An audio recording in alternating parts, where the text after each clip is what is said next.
I broke up with my ex-fiancee of 4 years 2 weeks ago after catching her in a huge lie and then finding out 3 days ago that she offed herself because I wouldn't take her back. I am in need of some serious advice as I'm being blamed for everything. Hey guys, I need some serious advice as I'm pretty much being cornered by basically everyone, and I really don't know what else to do as my mental state is declining and I'm left wondering if it's really all my fault.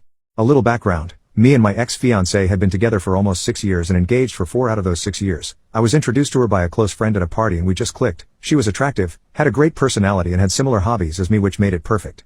Back in April of this year I started noticing little changes in her. She started wearing more revealing clothes to work, started putting more makeup on, etc. To be honest, I had no problem with any of that stuff as it's her body. She can wear whatever and put on however much makeup she wanted to. But what made things worse for me was when she started coming home late from work, or how instead of spending the weekend off with me, we both had weekends off from work, she instead was always going out. I once had asked her why she never invited me to come out with her, to which she replied that it's only girls' night out and that her other friends would not be happy if I tagged along as they were not bringing their own boyfriend with them. It all came crashing down when me and her had a huge fight because she decided that instead of going out on a date with me, she told me how she already had made plans with her friends and that it was rude of her to cancel. That was it for me. I blew up at her and we had huge fight, which resulted in her packing her bags and leaving. I didn't hear from her for almost a week. None of her friends knew where she was and heck, none of her folks even knew what was going on until she finally contacted me and wanted to talk. Imagine my surprise when she confessed to me that there was another guy involved, and how all this time she was hanging out with him when all this time she was lying to me about hanging with her friends. I blew up. I wanted nothing to do with her and was going to break up with her until she got on her knees and begged me to give her a second chance, which my dumb self did, but only after she revealed everything to me, and she did. It made me sick to my stomach, but in the end I forgave her and told her to delete all contact with the other guy, and that I expect her to have no contact with him going forward, which she promised, and things kinda went back to before. Heck, we were even spending more time together, but that feeling, that trust wasn't there anymore.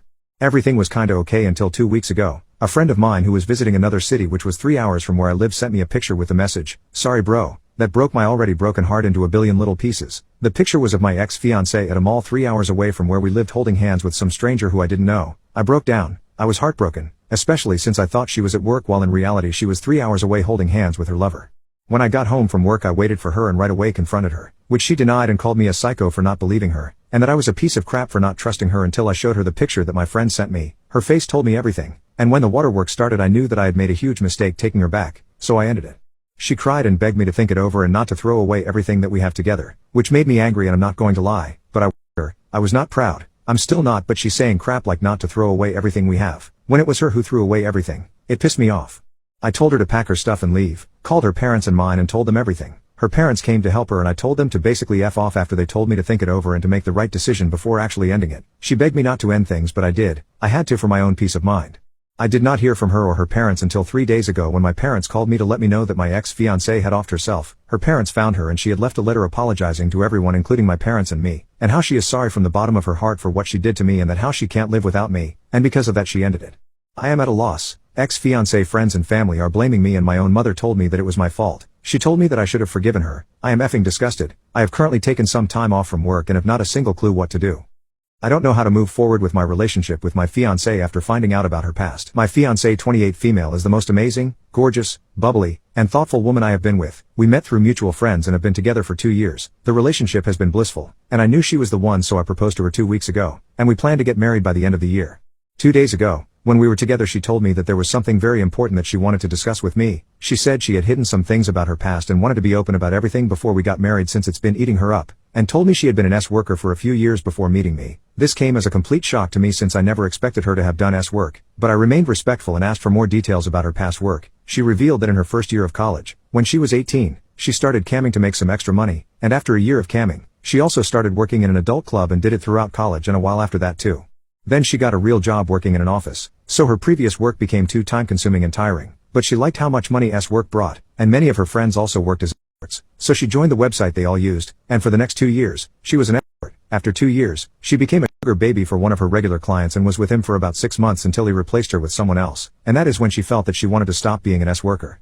About a year after she stopped that kind of work, she met me. She said she really loved being with me and our relationship is the best she's ever had, and always felt terrible about not revealing her past to me. So she came clean now. I don't know if this was the right thing to do, but I asked her how many people she's been with, and she said the number would be around 70 to 80 men and 10 to 15 women. Honestly, I felt disgusted at that moment. I really love this woman, but since that day, I've been finding it really hard to wrap my head around everything. If it was just the light stuff, I think it won't have really affected me since it's so common. I still have girlfriends who are in this industry in college, so it's not a big deal. But the thing about her being an S-worker is what's affecting me. I don't want to look like a misogynistic pig or make her feel devalued. but I'm not sure what to do now. I think she can feel it because we usually sleep together every night. But I have avoided intimacy since that day. Can anyone offer some good advice? Leaving her would be the last thing I'd like to consider.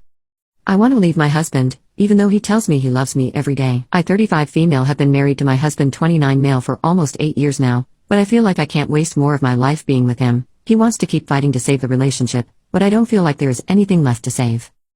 A little background: we were both raised in the same high-control religion that didn't want us to be dating and tried to force us apart. I didn't feel like they had the right to do so I got rebellious and just eloped with him. As they can't separate a married couple, they did. However, disfellowship and shun us, meaning we lost all our friends and family contact, was minimal. I felt like it was my husband and I against the world and thought we would be strong together for having fought together to escape the religion and find our place in the world. Things didn't quite work out like that. While I worked to process my feelings and put the past behind me, he got consumed with hate and was always complaining. For the first couple of years, I worked to provide for us while he was unemployed and gaming all day, not doing any household chores. We decided together that we both needed to get an education that would secure us financial freedom when we both got a decent paying job afterward. I worked hard on my education, where I had a paid internship and studied simultaneously. My husband, on the other hand, put in minimal effort in his studies and got several warnings about being kicked out because of low attendance. With only one semester left, he dropped out for mental reasons. This was also my last semester, and I now had the added stress of him dropping out, his breakdown, my grandmother dying, and my brother being terminally ill. It got so bad that I even broke down in front of my boss, crying because the pressure was so hard on me and I was getting so far behind. I didn't think I would make it. I'm so grateful that I have an amazing boss who helped me so much and almost carried me through the rest of my study, so that I could graduate last summer, and also gave me a full-time job at the same place right after. It is now almost 1.5 years ago since my husband dropped out, and he is still just home, doing nothing other than gaming, drinking, and sleeping. I had to drag him to a psychiatrist after he kept talking about harming himself. After a line of sessions and medical treatment, they say that he is no longer clinically depressed and recommended that he talk with a psychologist to work through past traumas and also get a job, because it would be good for him to get out of the house. He did none of that. He is just back to gaming, drinking even more, and sleeping. During all of this, I have become more lonely in our marriage. When I told my husband about feeling so overwhelmed, like I couldn't breathe, he just accused me of piggyback riding on his depression to get attention. A few months ago, we had a big fight because I felt something he did was very inconsiderate. During the heat of it, he admitted that he was so embarrassed about my physical appearance that he had even canceled a gaming night at our place with some friends he met online. I was so disappointed. How dare he be embarrassed of me, the woman who has supported him for all these years and fought to get an education to give us a better life, while he, for the most part, has just been a lazy slob with a drinking problem, neither contributing to the household financially or by doing any chores. Ever since this argument, I have refused to tell him I love him and pulled away all affection. I was so hurt by this, I began thinking about how I would be better off alone than in a marriage with someone who tells me he loves me but does nothing to show it. To me, it feels like empty words. My brother recently passed, and we buried him last week. My husband hates that this has resulted in me spending way more time with my family, who I had gone low contact on since we left the religion. Losing my brother kinda puts everything into perspective, and I think most of my family agrees that differences in opinion about religion and life choices shouldn't keep us apart. After the burial, my closest family was gathered in my family home. I don't know why my husband insisted on coming when he always says how much he hates my family, including my brother, but I guess he wanted to look like a supportive husband. However, he drank way too much, enough for people to notice. On the way home, he started complaining about a joke my mother had made that he found very rude and talked about what a horrible woman she is. Then he started talking about how my dead brother probably had some tendencies. I was so offended that he dared to talk about my brother that way on the day we buried him. When we got home, he wanted to continue drinking, but I said that I thought he had enough. Then he got angry, complaining how he felt trapped in a loveless marriage and I couldn't even tell him I loved him. He set an ultimatum, saying that I had to say that I loved him or it was over between us. I didn't want to be pressured like that, so I just told him, so be it, and slept on the couch that night.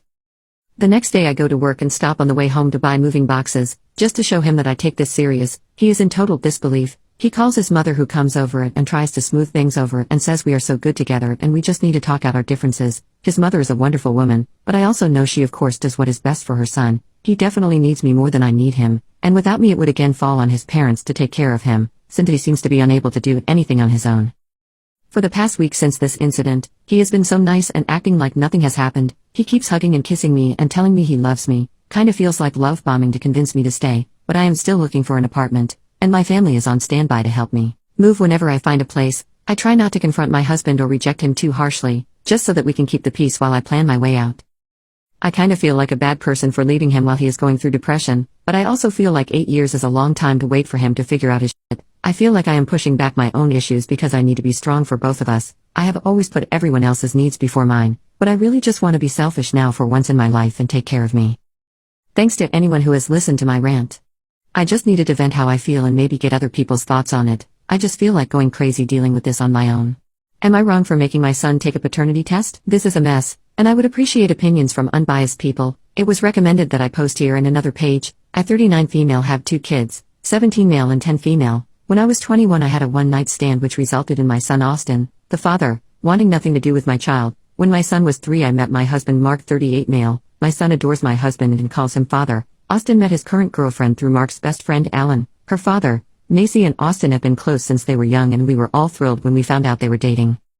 After we found out, Mark and I sat Austin down and explained that we're happy for him but we needed him to know the importance of safe sex whether it was happening or not. He was disgusted but said he understood and we left it at that. For context, my son is what others describe as shy and soft-spoken. He's really sensitive and takes harsh comments/actions to heart. We thought everything was fine with him until he came home crying. He eventually told us Macy had cheated on him. I was angry and urged my son to leave, but my husband calmed us both and asked to speak with Austin privately. Essentially he asked Austin what he wanted to do and if he wanted us to stop seeing Macy and her father. Austin said he didn't want that and wanted to work things out with Macy. I was upset but didn't say anything. Ever since that happened, I've hated seeing her around. All I think about when I see her is my son distressed and crying his eyes out. I act cordial around her but I don't like her. Around February, Austin came home looking rather upset again so I sat down with him and asked what's going on. I wasn't expecting to hear him say what he said to me. Macy's pregnant. I was furious. I told him I expected better from him. I also said that before anything happened, he needed to do a paternity test. He was angry that I suggested she cheated again, but I didn't like how she was suddenly pregnant. When Mark came home from work, I filled him in and he was equally upset. We all sat down and discussed it. Austin explained that I demanded a paternity test was done and Mark wasn't happy to hear that. I explained that she's cheated before, she could have cheated again. That led to a huge argument before we all calmed down. I asked if her parents knew, apparently not. He said she agreed to tell them tonight, and sure enough, about an hour later Mark gets an angry call from Alan demanding that my son marries his daughter, and if Austin refuses he demands that he pay child support and stay out of this kid's life. Of course we were all angry and exhausted, so I said that nothing was happening until a paternity test was done and I wasn't taking the word of a cheating little girl. He blew up at us and it was radio silence after the call. Macy was told she can no longer see Austin and he took it out on me. A few weeks ago, Alan contacted us and agreed to do a paternity test. I asked why the sudden change but he ignored me. He said he set up the appointment for May 5th. Austin went with Mark. He said he didn't want to be around me. It stung and I won't lie, it made me cry when he said that. Results finally came in a few nights ago and he isn't the father. He was shattered. Instead of apologizing, he screamed that this was my fault and he'd have never known. He hasn't said much to me since. Maybe I was wrong for making him do a paternity test, but I was only looking out for my son. Was I wrong for making him take a paternity test?